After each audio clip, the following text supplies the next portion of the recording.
بسم اللہ الرحمن الرحیم۔ السلام علیکم فرینڈز اینڈ ویورز، کیسے ہیں آپ لوگ؟ میں ہوں آپ کا دوست، آپ کا ہوسٹ محمد وجاہت خان، اور جیسا کہ آپ لوگ جانتے ہیں کہ میں یوٹیوب اور فیس بک کے لیے ویڈیوز بناتا ہوں اور شیئر کرتا ہوں تاکہ نیو کمرز کو باہر کے ممالک میں آنے جانے اور وہاں پر زندگی گزارنے کی معلومات فراہم کر سکوں اور انہیں کوئی دقت محسوس نہ ہو۔ ٹاپک پر جانے سے پہلے آپ لوگوں سے گزارش کرتا ہوں کہ اگر آپ لوگوں کو میری ویڈیوز پسند اور آپ اپریشیٹ کرتے ہیں تو پلیز میری ویڈیوز کو لائک اور شیئر ضرور کیجیے گا، اور میرے چینل کو سبسکرائب کے ساتھ ساتھ نوٹیفائی ضرور کیجیے گا تاکہ آپ میری آنے والی اور پرانی تمام بیشتر ویڈیو سے منسلک ہو سکیں اور بذریعہ نوٹیفیکیشن ہر بار میری نیوسٹ ویڈیوز آپ کے ای میل میں پہنچ جائیں گی۔ آج میں آپ کو یہ بتاؤں گا کہ کینیڈا میں AHSP یعنی اٹلانٹک ہائی اسکلڈ پروگرام کے لیے کس طرح اپلائی کیا جاتا ہے اور کیا طریقہ کار ہے۔ سب سے پہلے میں اس پروگرام کے کنٹینٹس آپ کو بتا دوں جن کا ذکر میں کرنے والا ہوں۔ Overview, job offer, work experience, education, language ability, settlement fund, provincial endorsement. سب سے پہلے میں اس پروگرام کا اوور ویو آپ کو بتاتا ہوں۔ یہ اٹلانٹک ہائی اسکلڈ پروگرام ایک حصہ ہے اٹلانٹک امیگریشن پائلٹ پروگرام کا، نیو کینیڈین امیگریشن وینچر 2017 اور اس کے بعد کے ایئرز کے لیے یعنی آنے والے۔ اس پروگرام کے ذریعے ایلیجبل فارن ورکرز جن کے پاس جاب آفر ہو امپلائر کی طرف سے اٹلانٹک کینیڈا کے لیے تو وہ درخواست بھیج سکتے ہیں کینیڈین PR کے لیے۔ اب میں آپ کو جاب آفر کے بارے میں بتاتا ہوں۔ AHSP امپلائر ڈریون پروگرام ہے اور اس کے لیے تمام اپلیکنٹس کے لیے ضروری ہے ویلڈ جاب آفر obtain کیا جائے۔ AHSP کے تمام اپلیکنٹس کو ظاہر کرنا ہوگا کہ ان کے پاس اور آفر لیٹر کسی ریکگنائزڈ امپلائر کی طرف سے ہے اور اس کا امپلائر کا تعلق اٹلانٹک کے چاروں صوبوں سے لازمی ہے یا ہو۔ یہ نوکری 1 سال کی اور فل ٹائم کی ہے یا ہو، نان سیزنل ہو، اسکلڈ لیول پر ہو، صوبے کی طرف سے پروونشل سرٹیفکیٹ انڈورسمنٹ اور صوبے کی طرف سے موازنہ بھی ظاہر ہو کہ جاب آفر اصلی ہے اور اسسمنٹ کی ضروریات مکمل ہیں اور سیٹلمنٹ کا پلان اپلیکنٹ کے لیے تیار ہے اور فیملی کے ہر ممبر کے لیے اٹلانٹک ریجن کا امپلائر ریویو کر سکتا ہے ڈیزگنیشن ریکوائرمنٹ کو ہمارے AIPP امپلائر کے ڈیزگنیشن پیج سے۔ اب میں آپ کو ورک ایکسپیرینس کے بارے میں بتاتا ہوں۔ AHSP کے تمام اپلیکنٹس کو ظاہر کرنا ہوگا کہ ان کے پاس کم از کم 1 سال کا تجربہ ہے فیلڈ میں، نان کنٹینیوس، فل ٹائم یا برابر سے پارٹ ٹائم پچھلے 3 سالوں میں۔ یہ تجربہ لازماً پیڈ ورک ہو یعنی تنخواہ ملی ہو، مینیجر، پروفیشنل یا ٹیکنیکل یا ٹریڈ پوزیشن پر ہو، اور اپلیکنٹس نے لازماً تمام ایکٹیویٹیز کی ہوں جو کہ نیشنل آکوپیشن کلاسیفیکیشن یعنی NOC کے تفصیلات کے مطابق اور ضروری ذمہ داریوں کی وجوہات لکھی ہوں۔ کینیڈین ایکسپیرینس لازماً حاصل کیا ہو تاکہ فارن نیشنلز کو کینیڈا میں کام کرنے کی اتھارٹی عارضی طور پر مل سکے۔ اس وقت اپلیکنٹس نوکری نہ کر رہے ہوں جب آپ اپلائی کر رہے ہوں۔ سیلف امپلائمنٹ کا وقت اس میں شامل نہیں کیا جائے گا جب ہم کام کے تجربے کی گنتی کریں گے۔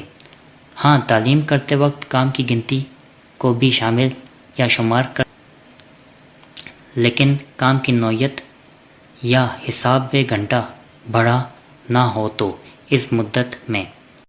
اب میں آپ کو ایجوکیشن کے بارے میں بتاتا ہوں۔ تمام اپلیکنٹس کو ظاہر کرنا ہوگا کہ ان کے پاس ان میں سے ایک ڈگری موجود ہے، کینیڈین سیکنڈری یا پوسٹ سیکنڈری سرٹیفکیٹ، ڈپلومہ یا ڈگری، فارن ایجوکیشنل کی طرف سے مکمل کریڈینشلز، وہ لوگ جنہوں نے کینیڈا سے باہر تعلیم حاصل کی ہے تو ECA یعنی ایجوکیشنل کریڈینشیل اسسمنٹ کی طرف سے آرڈر جو ثابت کرے کہ یہ تعلیم کینیڈین یا کینیڈا کے ایجوکیشن کے مساوی یا مطابق ہے، اور ECA کا آرڈر 5 سال پرانا ہو جب پروگرام کے لیے فارم جمع کیا جائے۔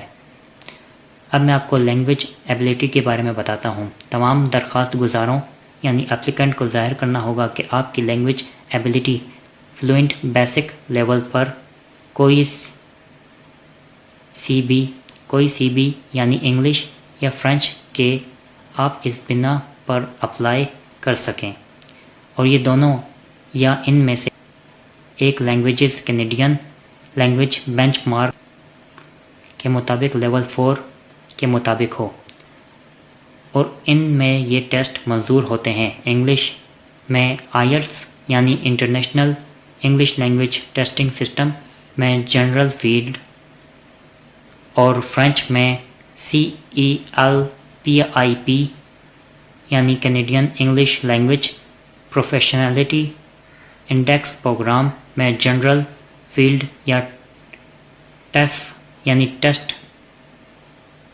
ڈی ایویلیویشن ڈی فرانسس۔ اب میں آپ کو سیٹلمنٹ فنڈز کے بارے میں بتاتا ہوں۔ آپ نے سیٹلمنٹ کے لیے اتنے فنڈز ظاہر کرنے ہوں گے۔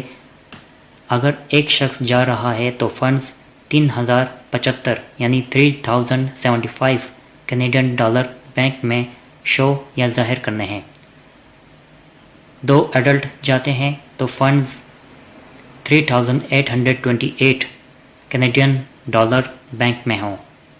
3 بندوں کے لیے 4706 کینیڈین ڈالر، 4 پرسنز کے لیے 5714 کینیڈین ڈالر، 5 پرسنز کے لیے 6481 کینیڈین ڈالر، 6 پرسنز کے لیے 7309 کینیڈین ڈالرز، 7 اور اس سے زیادہ پرسنز کے لیے 8138 کینیڈین ڈالرز بینک میں ظاہر یا شو کرنے ہیں۔ اب میں آپ کو پروونشل انڈورسمنٹ کے بارے میں بتاتا ہوں۔ تمام درخواست گزار یعنی اپلیکنٹس کو لازماً انڈورسمنٹ حاصل ہو اٹلانٹک صوبے سے، تاکہ آپ کی درخواست مکمل کی جائے یا ہو سکے اور منظور ہو IRCC سے۔ انڈورسمنٹ کا لیٹر آپ کے لیے اس وقت ایشو ہوتا ہے صوبے سے جس نے انڈورس کے لیے اپلائی کیا ہو۔ آپ نے اس لیٹر کی کاپی بھیجنی ہو تاکہ آپ کا PR IRCC سے منظور ہو سکے۔ یہ انڈورسمنٹ لیٹرز صرف 6 ماہ کے لیے ہوتے ہیں اور ان کو آپ ایکسٹینڈ نہیں کروا سکتے۔ اس کی ایکسپائری سے پہلے آپ نے اس کو درخواست کے ساتھ جمع کروانا ہے۔ امید کرتا ہوں کہ آپ کو میری ویڈیو پسند آئی ہوگی، تو لائک ضرور کیجیے گا، اور ویڈیو سے متعلق اگر کوئی جو میں نے آپ سے ذکر نہیں کیا ہو اس ویڈیو میں اور آپ کے ذہن میں سوال آیا ہے تو بلا ہچکچاہٹ یعنی ہیسیٹیٹ کے کمنٹ کیجیے۔ انشاءاللہ میں آپ کے سوال کا جواب اور آپ کی ہیلپ ضرور کروں گا۔ آپ کے لائک کا، سبسکرپشن کا، نوٹیفیکیشن کا اور کمنٹ کا میں منتظر رہوں گا۔ دوبارہ ملتا ہوں اگلی بار نئے ٹاپک کے ساتھ۔ اپنی دعاؤں میں مجھے ضرور یاد رکھے گا۔ اللہ حافظ۔